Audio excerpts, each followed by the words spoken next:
Hi, welcome to our channel Programming of Mind, where we accelerate your knowledge with concise, from high-value book summaries.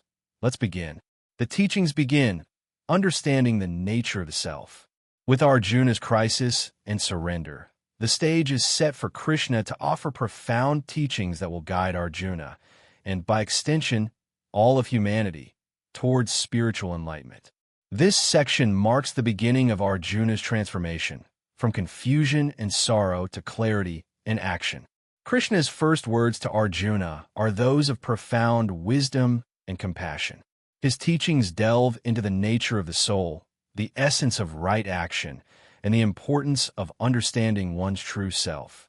These teachings provide Arjuna, and each of us, a blueprint for navigating life's challenges with peace, purpose, and moral integrity. Arjuna's continued inner turmoil. After Arjuna's emotional breakdown and his decision to surrender to Krishna, he still remains in a state of deep distress. Though he has put down his bow and confessed his doubts, the inner conflict is far from resolved.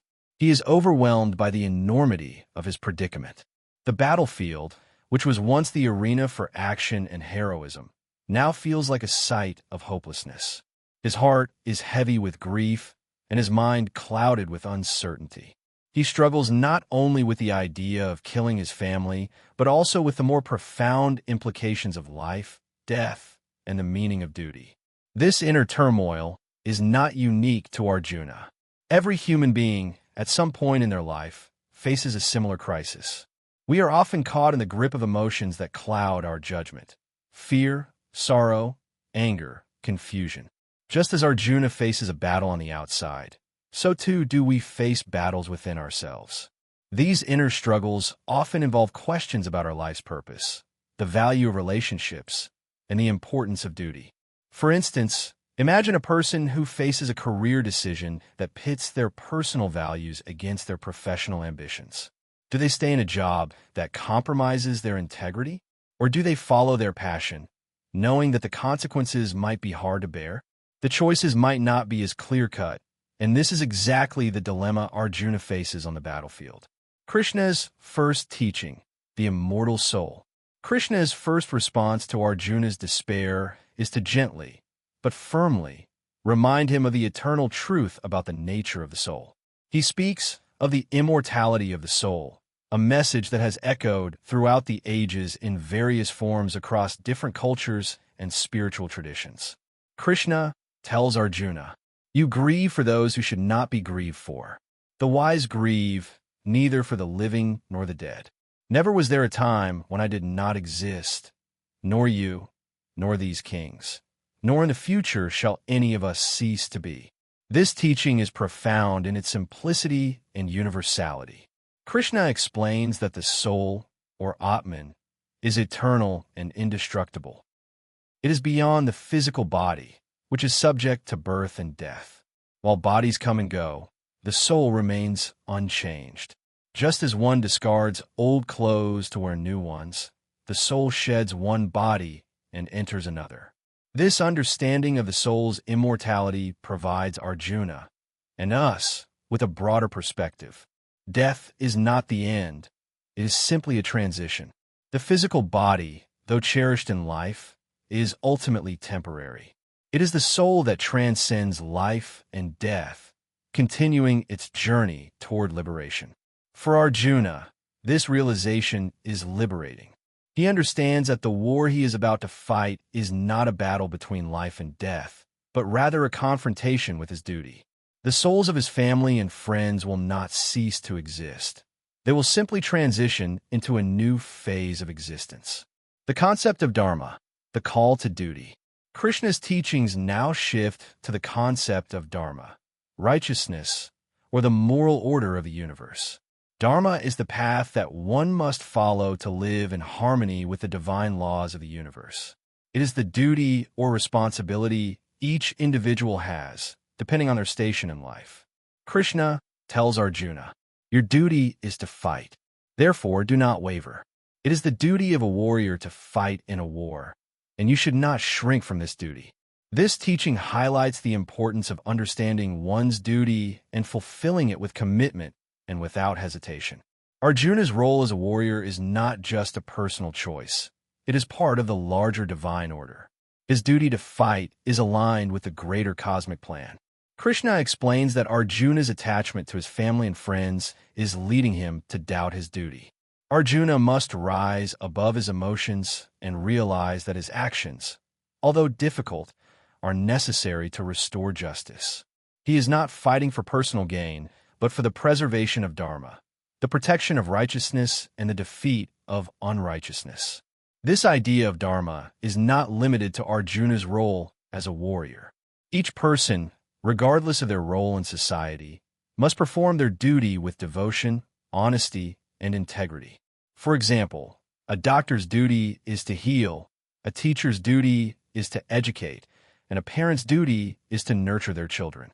In performing these duties selflessly, one aligns themselves with a greater cosmic order. The path of karma yoga, selfless action. One of the most important teachings Krishna offers in this part of the Gita is the path of karma yoga, the path of selfless action. Karma yoga is the art of performing one's duties without attachment to the outcomes. Krishna tells Arjuna, "You have the right to perform your prescribed duties, but you are not entitled to the fruits of your actions. Never consider yourself to be the cause of the results of your activities, nor be attached to an action." Here, Krishna is teaching Arjuna that he must act in the world, but without clinging to the results of those actions. He must perform his duty as a warrior, but without attachment to winning or losing. The key to spiritual growth is to engage in action with full commitment, but to surrender the fruits of the action to the divine. This teaching can be illustrated in many aspects of modern life.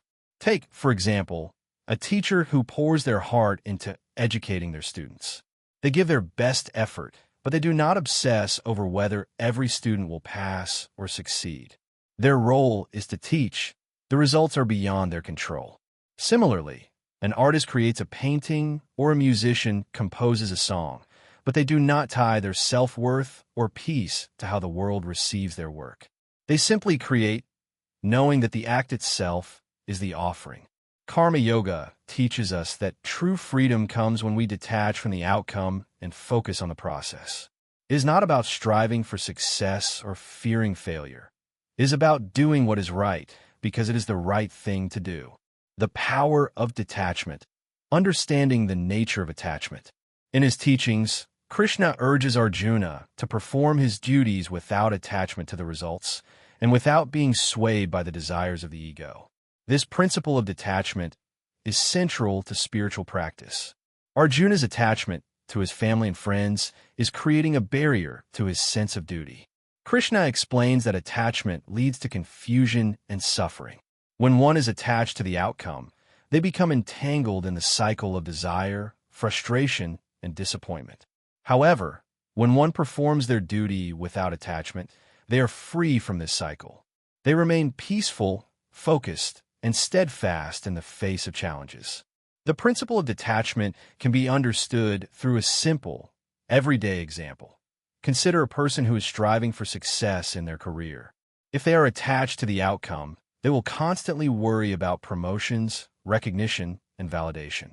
But if they focus on doing their job well, regardless of the external rewards, they will feel more fulfilled and less anxious. Detachment doesn't mean renouncing goals. It means focusing on the journey, not the destination. The importance of steady mind, cultivating equanimity. Another key theme in this section of the teachings is the importance of a steady, calm mind. Krishna tells Arjuna that a wise person is not disturbed by joy or sorrow, success or failure. The key to spiritual growth is to cultivate equanimity, an inner peace that is unshaken by external circumstances. Krishna explains that the wise person, who has understood the nature of the self and the impermanence of the world, remains steady in all situations. Whether in the midst of battle or in times of peace, they are not swayed by their emotions. They act with wisdom, compassion, and detachment, knowing that all things are temporary. This concept of equanimity can be illustrated by a story of a man named Thomas. Thomas was a successful businessman who had built his career from the ground up. One day, a major business deal fell through, and he lost a significant amount of money. Many of his colleagues were frustrated and angry, but Thomas remained calm. He accepted the situation as part of the ebb and flow of life, focusing on learning from the experience rather than dwelling on his loss. In time, he bounced back even stronger, his mind steadier and more resilient than before. Thank you for listening, and please like the video and subscribe for more great upcoming content that will put you in top 1% people in the world.